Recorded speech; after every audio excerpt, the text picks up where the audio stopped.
El tercer capítulo de la carta de Pablo a los Efesios comienza con 3 palabras que, como inicio de un nuevo capítulo,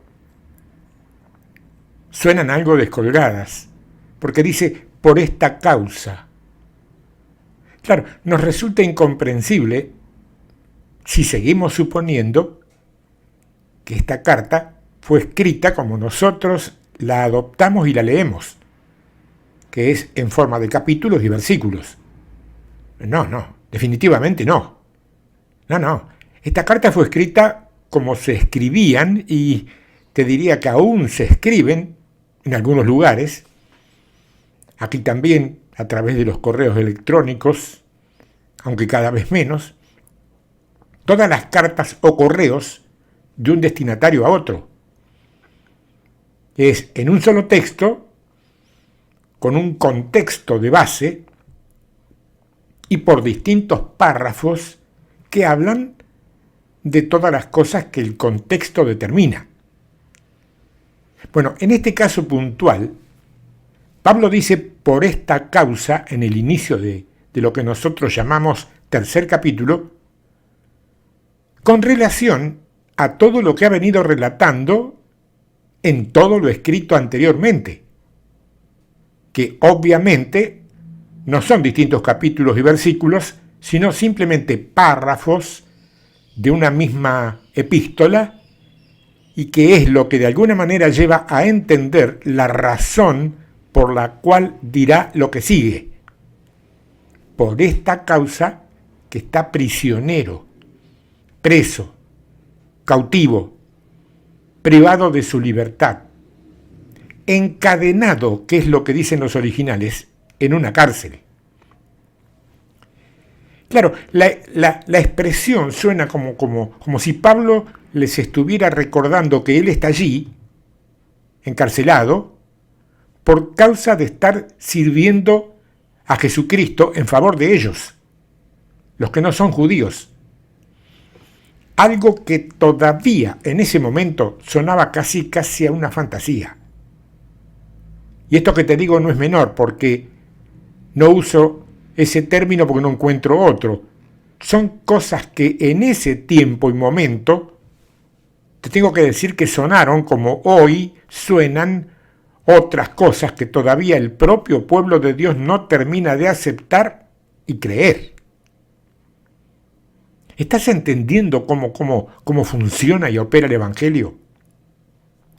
Se va revelando y se va manifestando, pero solo pueden verlo, y de hecho aprovecharlo, a full, aquellos que dejan de lado sus formaciones intelectuales con bases griegas y aceptan que ese Evangelio es espiritual, no mental ni racional, espiritual.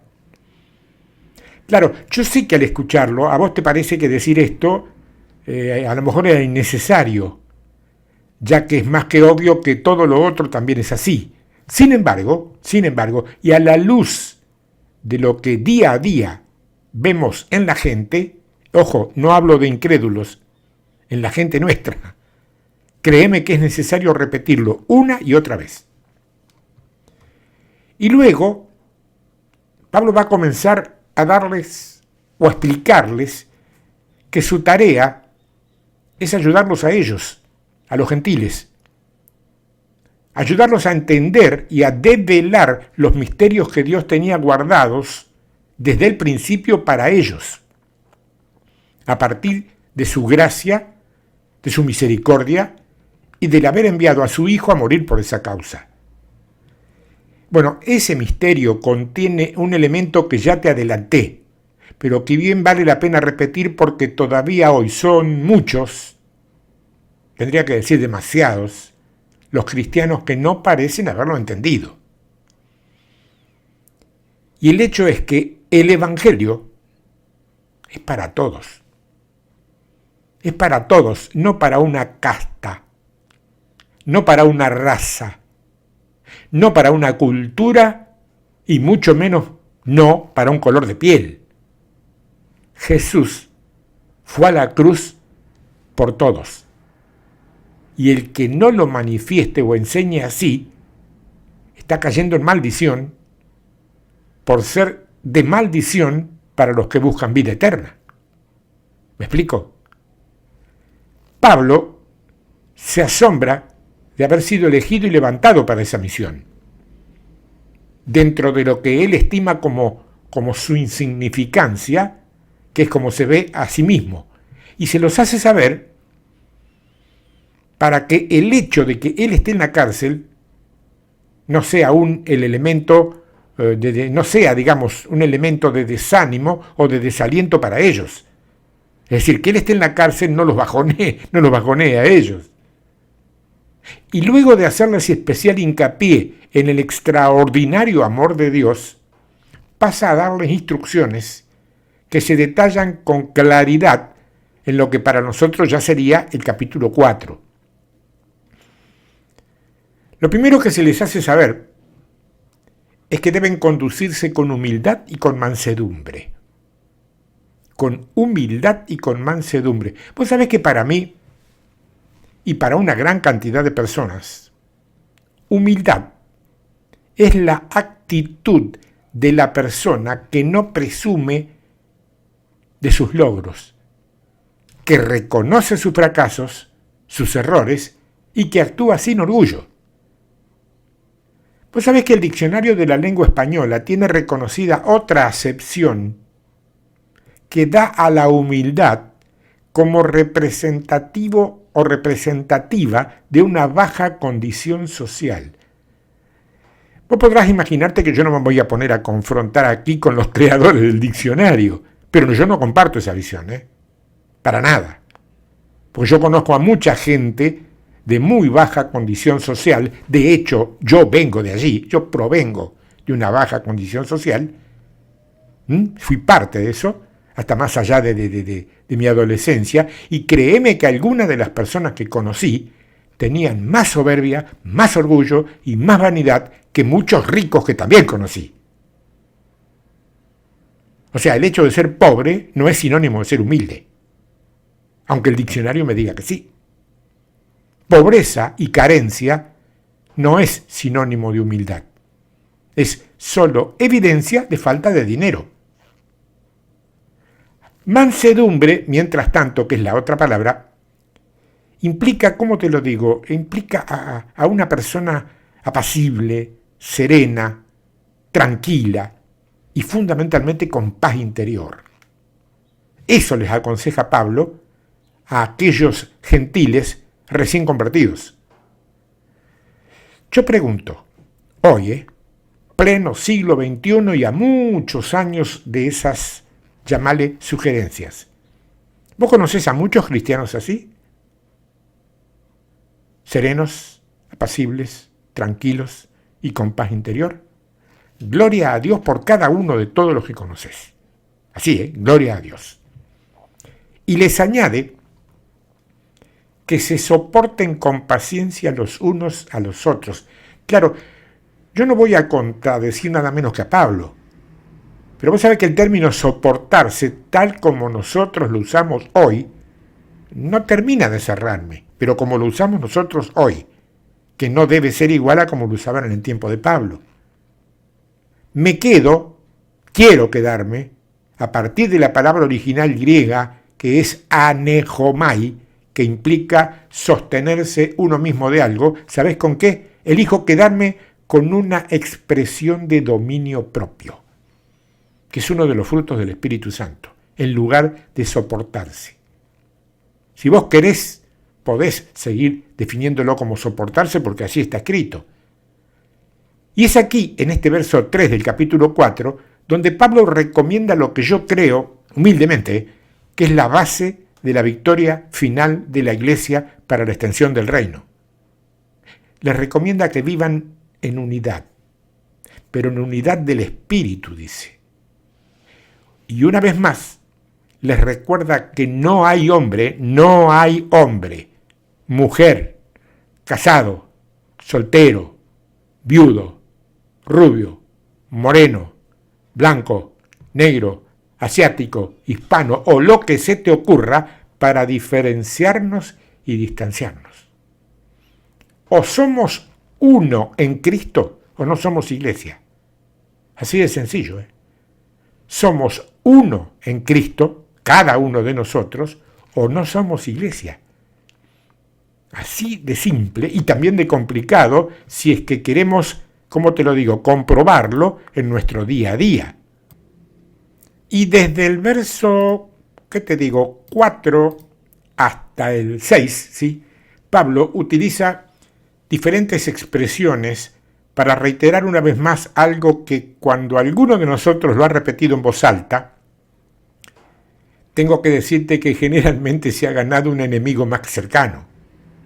Porque lo primero que dice, escucha bien, es que hay solamente una iglesia. Una iglesia. A muchos, a demasiados lamentablemente, esto no les gusta. Más que de Dios mismo, son adoradores de sus iglesias. Y no necesariamente de sus asambleas humanas, sino de sus estructuras, de sus actividades, de su influencia mayor o menor en áreas sociales y seculares, y principalmente en muchos casos relacionadas con la política local de cada país. Una iglesia, dice el Señor, y no admiradora o defensora o propulsora de gobiernos humanos, sino observadora y auditora de esos gobiernos. Por una sencilla y simple razón, que ya lo hemos dicho muchas veces, y no son demasiados los que todavía no han terminado, o sea, son muchos los que todavía no han terminado de creerlo. Desde sus rodillas y su acceso al poder de Dios, esa única iglesia es gobierno. No tiene que andar por detrás de los gobiernos humanos, es gobierno. Y lo remata con una definición que también alguna vez hemos hecho desde aquí, cuando aludíamos al problema evangélico de la gran cantidad de denominaciones que lo conforman, ¿no? Un Espíritu Santo, uno solo. Y si es un Espíritu Santo, uno solo, es el propietario o el portador de una guía a toda verdad, no varias. Es tan simple, pero tan simple. Pero no se detiene allí Pablo, en lo que sería, un manual práctico y activo para la iglesia del siglo XXI. Dice que Dios,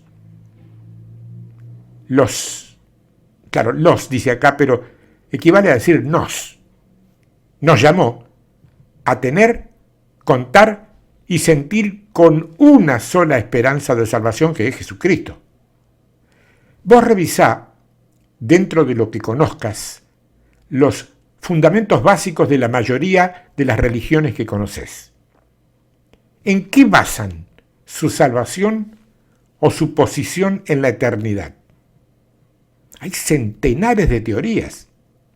Incluso, tengo que decirte, dentro de las llamadas iglesias cristianas, entre comillas, el enfoque básico no es el mismo, Por eso Pablo nos dice que hay solamente un Señor, que es Jesús el Cristo, o sea, el ungido de Dios, el Mesías, que se complementa con una sola fe, que es un don de Dios que Él brinda a quienes se lo piden con sinceridad, y un solo bautismo que obviamente no tiene nada que ver con el de agua, que fue un mandato que en su momento tuvo Juan para preparar el camino hacia Jesús con gente que estuviera limpia de pecado por esa vía. Bautismo, te recuerdo, baptism, la palabra griega, es sumergirse. Y si vos elegís que sea en agua, bueno, que sea. Ahora, si vos preferís sumergirte en Espíritu Santo y fuego, también que sea. Y si vos decidís que sea en las profundidades del Evangelio total y global que te vas a sumergir, también que sea. Sumergirte. Todo bendice por igual cuando es hecho con amor a Dios y no por cumplimiento de doctrinas humanas. ¿Se entiende? Ahora bien, el texto tradicional del verso 6 de este capítulo 4 de Efesios suena más a un destrabalenguas que a un versículo bíblico, pero cuando nos sucede eso, que suele ser frecuente en la lectura, por una simple cuestión a veces idiomática o de traducciones que son a veces demasiado antiguas, debemos recurrir al Espíritu Santo y su innata capacidad para trasladar lo que sea a una expresión entendible que pueda enseñarnos, madurarnos y bendecirnos. La versión tradicional Reina Valera dice: un Dios y Padre de todos, el cual es sobre todos y por todos y en todos. Pero lo que el Espíritu te está diciendo concretamente es que solo hay un Dios, que es el Padre de todos, aunque no todos quieran aceptarlo, que gobierna sobre todos, aunque son muchos los que eligieron desobedecerlo y aceptar el gobierno de un usurpador que actúa por medio de todos, aunque ya sabemos que no todos se lo permiten y optan por actuar según aseguran de manera ignorante por sí mismos. Actúan por sí mismos, dice. Cuando la realidad nos muestra que si no actúas inspirado por Dios, lo vas a hacer influenciado por demonios. No hay término medio, no hay campo neutral, es chicha o limonada. El que conmigo no recoge desparrama, está muy claro eso. Y luego dice que a cada uno de nosotros Cristo nos dio las capacidades que quiso darnos. Bueno, eso que leíste medio religiosamente y no siempre entendiste respecto a que a cada uno de nosotros fue dada la gracia conforme a la medida del don de Cristo, ¿te acordás, no? Bueno, eso significa exactamente esto que te dije al principio. Y si algo de egocentrismo, vanidad o soberbia de cualquier naturaleza quedaba en mí, esta palabra contundente me la aniquila para siempre. Independientemente de todo lo académico o de todo lo técnico que yo le pueda sumar para enriquecerlo y para mejorarlo, que está bueno y altamente recomendable, ¿puede el exquisitamente talentoso en lo que sea envanecerse o volverse arrogante respecto a uno o a cada uno de estos talentos? ¿Te das cuenta? ¿Te das cuenta, no? Lo que pasa por dentro de la mente del hombre cuando no está en Dios. Si lo piensa con un corazón fiel y humilde, de hecho que no se va a volver vanidoso ni arrogante, de ninguna manera. Y vuelvo a lo personal porque es mi mejor testimonio. Yo, voy a enorgullecerme porque pienso y de pronto escribo a una velocidad y claridad con la que no todos pueden.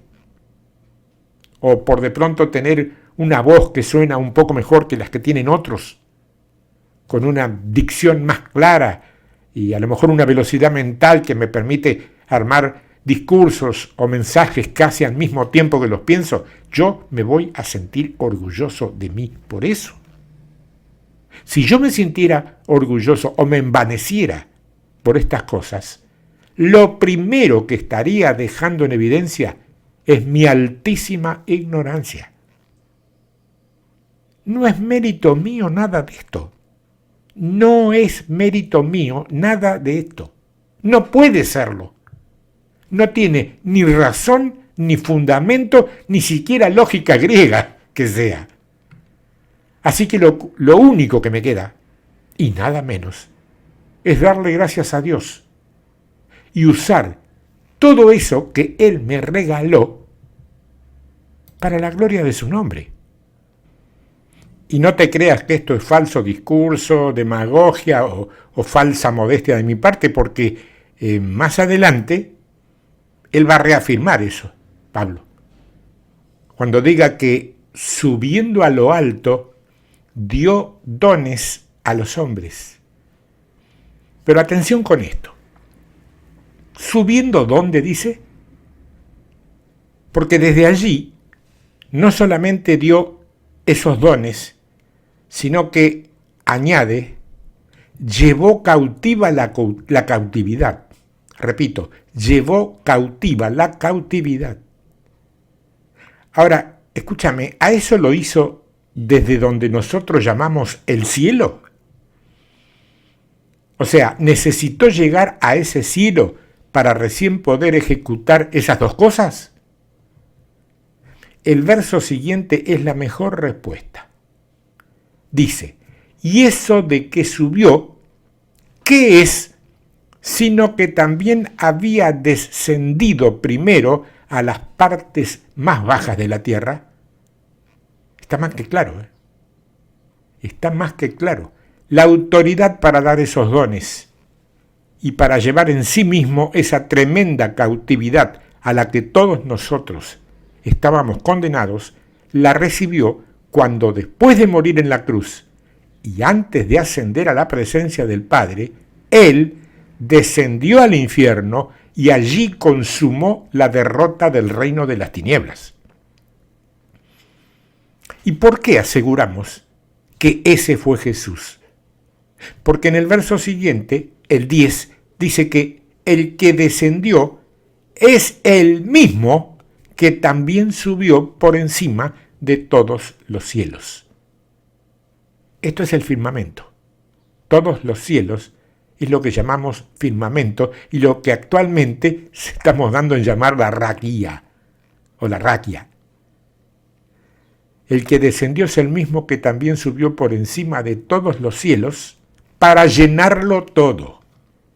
Claro, es aquí donde aparece el verso que indudablemente debe ser el más conocido, el más difundido y el más promocionado de esta carta a los Efesios.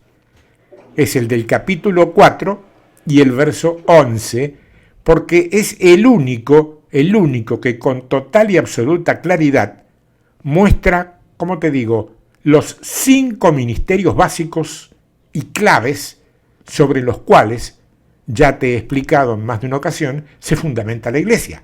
5, no 4.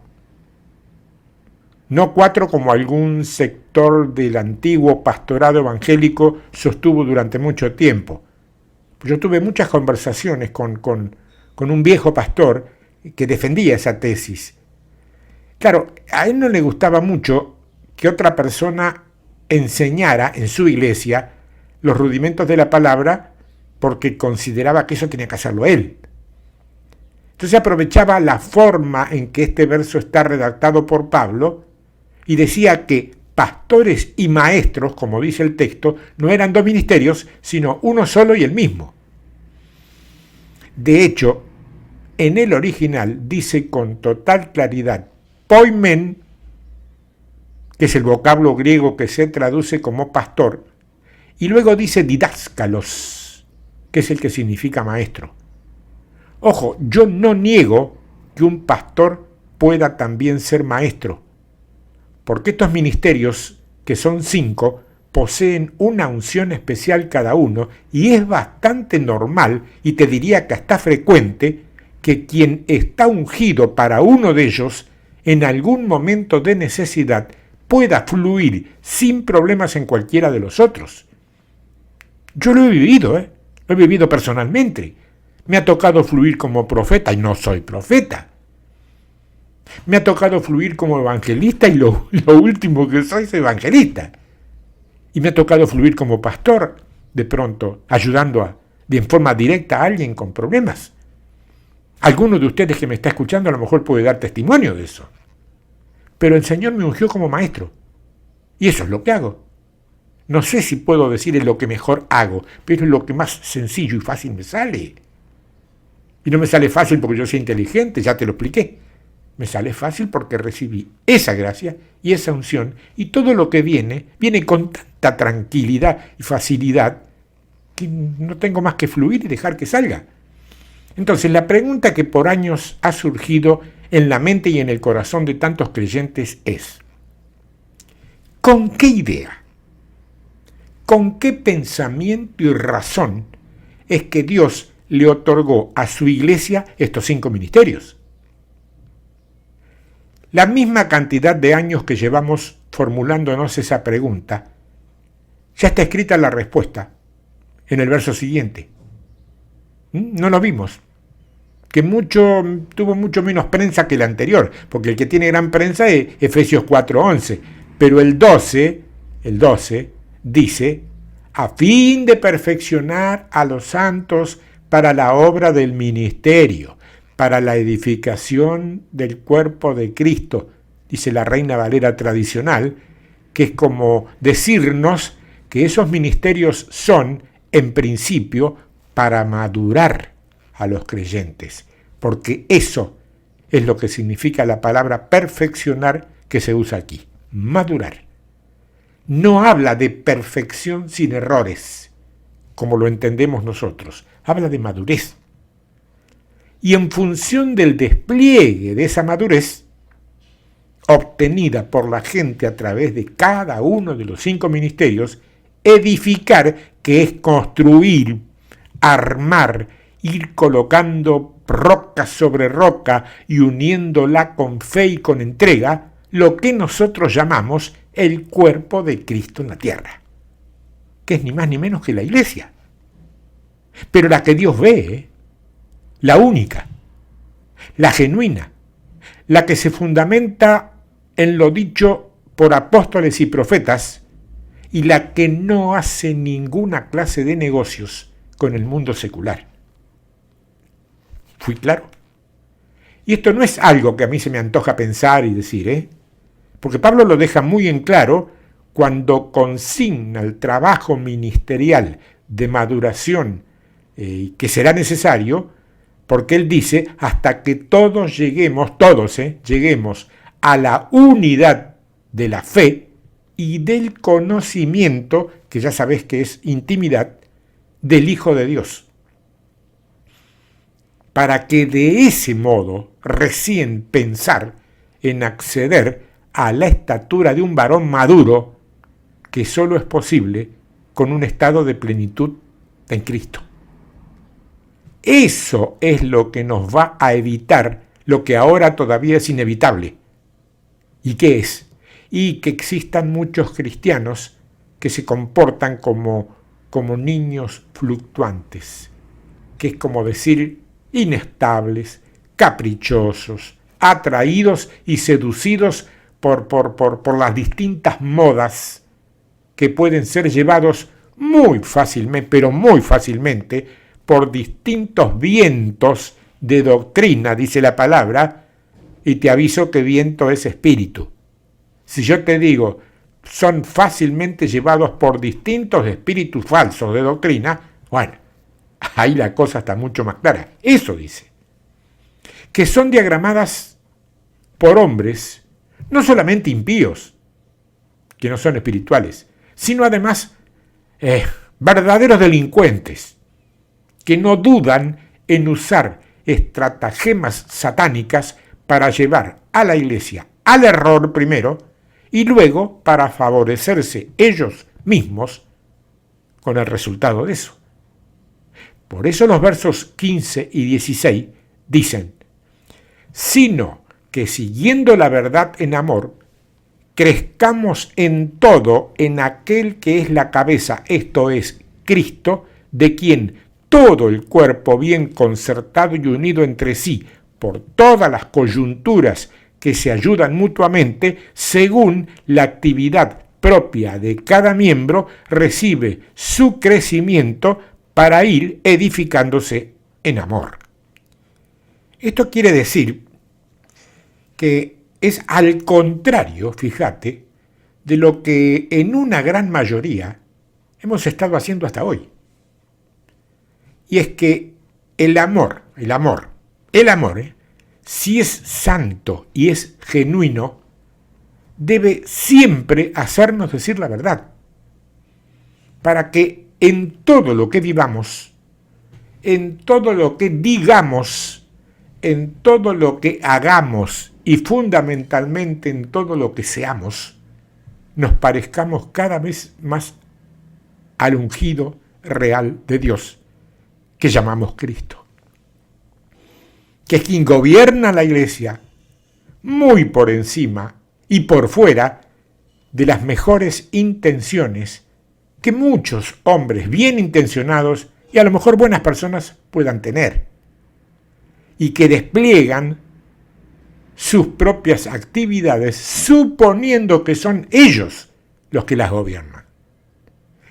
Cristo y su unción es el que va uniendo a cada miembro de esa iglesia, según sus funciones ejecutadas, según sus dones y según sus talentos recibidos, lo que logra que cada uno trabaje en armonía para que esa iglesia vaya creciendo, no ya en número, que es lo que a veces más interesa, sino en madurez y en fortaleza espiritual, y adquiriendo más fuerza y más potencia por la pura y exclusiva causa del amor ágape, carácter de Cristo en mi vida. Eso es. Ahora bien, ¿cuáles son los objetivos divinos para la conformación de esos 5 ministerios que te mencioné y que son básicos para el desenvolvimiento de la iglesia? ¿Cuáles son los objetivos? Justamente eso, que la iglesia como asamblea conozca puntualmente las funciones de cada uno de esos ministerios y como consecuencia también sepa hacer, fluir y respaldar a cada uno de los ministros que Dios levante para cada caso. Y algo que vale la pena aclarar debidamente es que no son 5 porque a Dios simplemente se le ocurrió, sino que tiene que ver, como te digo, con una serie de elementos muy, muy, muy importantes. Nuestras manos y nuestros pies tienen 5 dedos cada uno. 5 también son nuestros sentidos. Ya en el tabernáculo de Moisés había 5 columnas que representaban a esos 5 ministerios que iban a venir. El aceite de la unción estaba compuesto por 5 ingredientes. O sea, 5 ministerios para que la iglesia funcione conforme al diseño de Dios. Yo no estoy hablando de 5 ministros al frente de cada congregación. Por favor, que se entienda bien. No funciona así. Estoy hablando de 5 ministerios definidos siendo parte de cada congregación o de cada lugar. Y si te queda algo en la duda, 5, pues si yo lo sabemos, es el número de la gracia, nada menos. En estos últimos días, en estos últimos tiempos y días, Satanás está tratando de destruir lo que yo considero que son las 3 instituciones o tipos de gobierno que Dios ha establecido. Fíjate, está tratando de destruir al gobierno civil. Cada país tiene su propio lío, barullo y batifondo. Está procurando destruir la familia, que es otra institución fuerte para la iglesia, y está tratando de destruir la iglesia como tal. Entonces, estos son días que se caracterizan por la iniquidad. La iniquidad, ¿te acordás lo que es la iniquidad, no? El pecado ancestral, el pecado heredado, el que viene de tus antepasados, que se caracteriza no solo por la iniquidad, sino también por la rebelión, que no es rebeldía así simplemente, la rebelión, y te invito a leer en tu Biblia lo que dice Dios de la rebelión, y te vas a dar cuenta que no es una tontería, y también por la revolución pacífica o no pacífica contra las autoridades que gobiernan en cada esfera. La autoridad de los que gobiernan en la tierra está siendo puesta en duda. La del padre en el hogar es destruida por la mucha enseñanza tocante a agresividad Y aún la autoridad de la Iglesia está puesta en duda por los pensadores de hoy en día. O sea, que lo que te estoy queriendo mostrar es que estos que estamos viviendo ahora son días de demostraciones en las calles, de tumultos, de rebelión en las universidades, de revoluciones fuera de toda pintura ideológica. Soy un convencido personalmente, y esto no te lo digo como enseñanza ni como doctrina, yo personalmente estoy convencido que las ideologías se murieron hace rato, que ya nadie cultiva ideología, lo que hay son intereses, y a veces se tocan entre sí lo que ideológicamente se une en cada punta. Son intereses. Una vez un amigo hablábamos de un problema que había entre dos países, y yo le decía, pero son países amigos. Me miró y me dice, no, Néstor, no hay países amigos ni enemigos, hay intereses comunes o no. Me dejó pensando porque es una enorme verdad dicha por alguien que no era un pensador célebre ni un funcionario de nada, era simplemente un amigo. Bueno, eso también te demuestra que cualquier persona, cualquier hijo de Dios, lo voy a decir así, está capacitado para recibir una palabra fuerte y de fundamento de parte del Señor y largarla a la sociedad para que la sociedad la mastique y vea si la puede digerir. Ha pasado, ¿eh? Entonces, claro, estos días que son de caos casi en cada país del mundo, porque cada país tiene lo suyo, que hace contraste enorme con la vida que llevaba Jesús.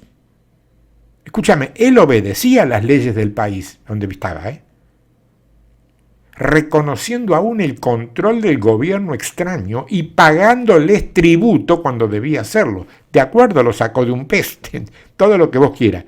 Pero él cumplió con todo lo que había que cumplir en su momento y en su tiempo con las autoridades. El problema él no lo tenía con las autoridades romanas, lo tenía con los fariseos. Vos y yo no tenemos problemas con el gobierno humano que nos toque disfrutar o soportar, como sea, en cada país. El problema lo tenemos con los religiosos que están adentro. Bueno, Jesús enseñó, respetó y obedeció a los que estaban en autoridad. Él predicaba acerca de la condición del corazón del hombre porque sabía que si obedecían a este mensaje, esto traería restauración a todas las áreas de la sociedad.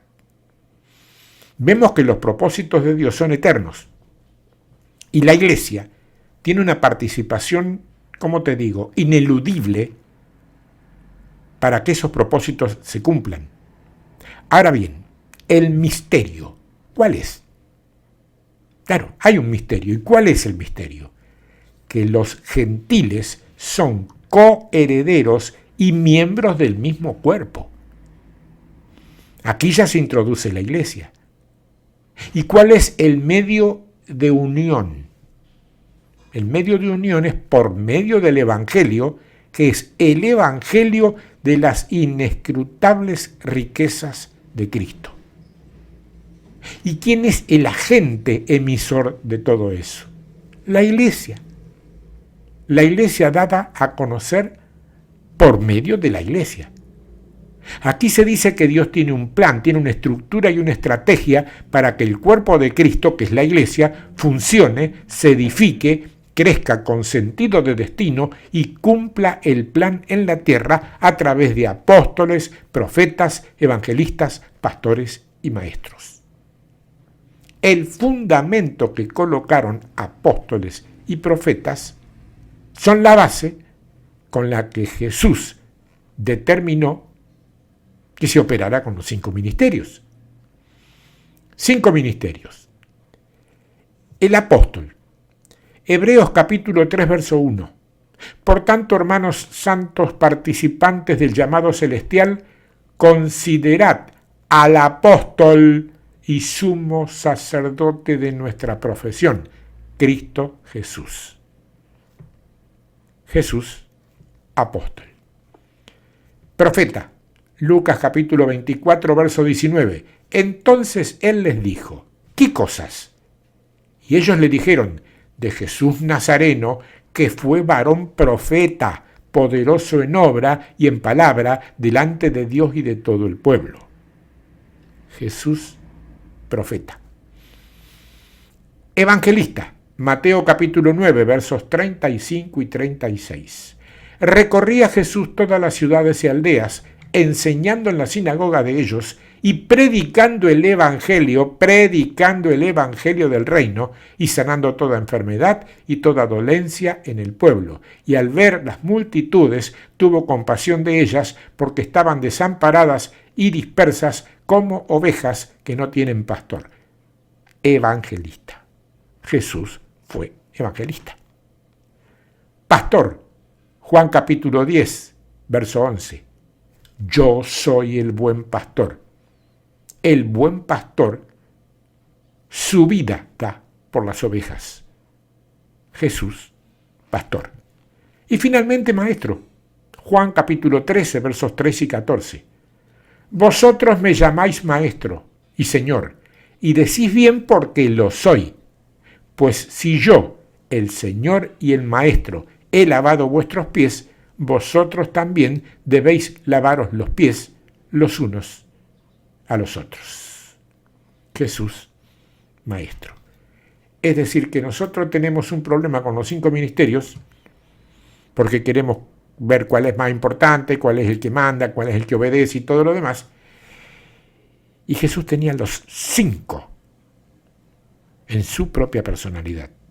Tenía las 5 gracias con las 5 unciones y fluía de acuerdo a cómo venía la cosa.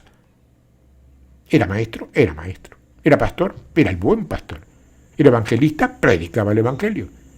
Era profeta, considerado su profeta. Y profetizó a la mujer samaritana y tantos más. Era apóstol, de hecho, plantó todo lo que hoy estamos disfrutando. ¿De qué discutimos entonces? ¿De los ministros o del ministerio? ¿Discutimos de los ministerios o discutimos de algunos hombres que se arrogan ser los dueños de los ministerios? Es otro tema ese. Es otro tema ese.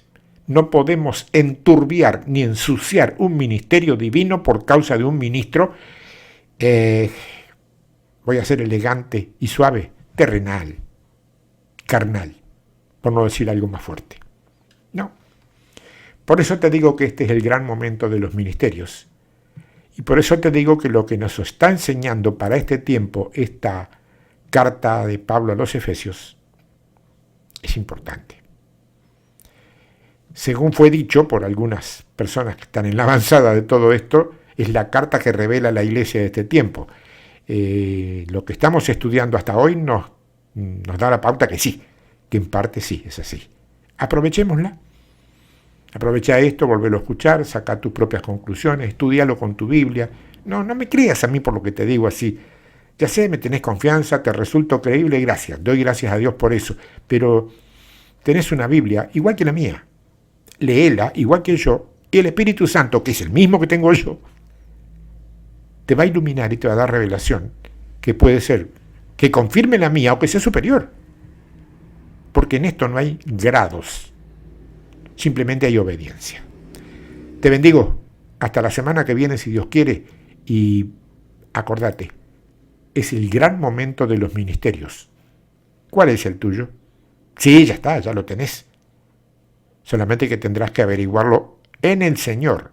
No con los hombres, con el Señor. ¿Cuál es? Dios te bendiga. Hasta la semana que viene, si Dios quiere.